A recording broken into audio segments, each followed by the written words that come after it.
यात थोडक्यात हकीकत अशी की सोलापुरातील व्यावसायिक दिलीप राठोड यांच्या टिपर वाहनावर बाबूराव महादेव रणदिवे वय वर्ष 47, वाहन चालक, राहता मुक्काम पोस्ट वांगी, मनघोळी तालुका, दक्षिण सोलापूर, जिल्हा सोलापूर हे वाहन चालक म्हणून गेल्या वर्षभरापासून नोकरीस आहे। सकाळी 9च्या सुमारास बाबूराव महादेव रणदिवे हे नेहमीप्रमाणे त्यांचे मालक दिलीप राठोड यांच्या घरापासून द्वारकानगर येथून कामासाठी गाडी पुढच्या कामाला मार्गस्थ झाली।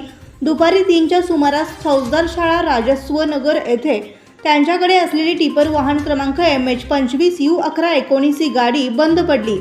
याची माहिती बाबूराव महादेव रणदिवे यांनी त्यांचे मालक दिलीप राठोड यांना फोन करून कळवली। इतक्यात काही क्षणात उत्तरचे मंडळ अधिकारी सुखदेव पाटील हे घटनास्थळी आपल्या इतर साथीदारांसोबत घटनास्थळी दाखल झाले व वाहन चालक बाबूराव महादेव रणदिवे यांना त्यांच्याकडे असलेल्या वाहनाची चावी मागितली। यानंतर बाबूराव महादेव रणदिवे यांनी चावी देण्यास नकार दिल्यानंतर मंडळ अधिकारी सुखदेव पाटील यांनी व त्यांच्या इतर सहकार्याने मिळून वाहन चालक बाबूराव महादेव रणदिवे व किन्नर दत्ता लक्ष्मण पदुरे यांना गच्चीला धरून वाहनातून बाहेर काढून जबर मारहाण केली। यानंतर बाबूराव महादेव रणदिवे व किन्नर दत्ता लक्ष्मण पदुरे हे दोघेही घटनास्थळावरून भिवून पळून गेले।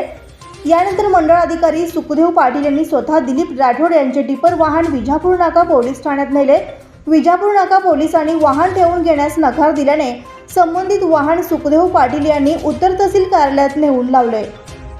वास्तविक सुखदेव पाटील हे उत्तर मंडळ अधिकारी असताना त्यांना बाबूराव महादेव रणदिवे व किन्नर दत्ता लक्ष्मण पदुरे यांना मारहाणीचा अधिकार कोणी दिला?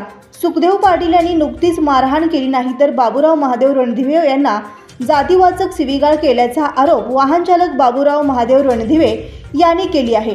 एखाद्या व्यक्तीने कुठल्याही शासकीय अधिकारी कर्मचाऱ्या कामात अडथळा केला तर संबंधितांवर भारतीय दंडविधान कलम 353 चा गुन्हा दाखल होतो।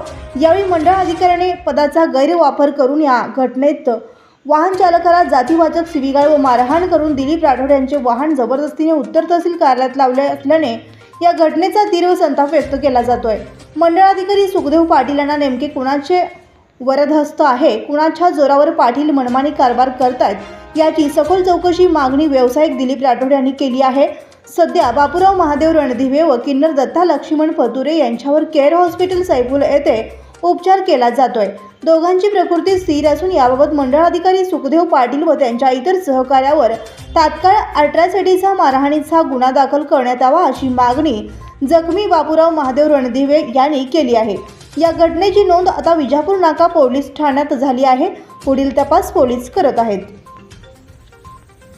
बंधुप्रेम न्यूज चॅनलला लाईक, सबस्क्राईब व बेल आयकॉन दाबायला विसरू नका। धन्यवाद।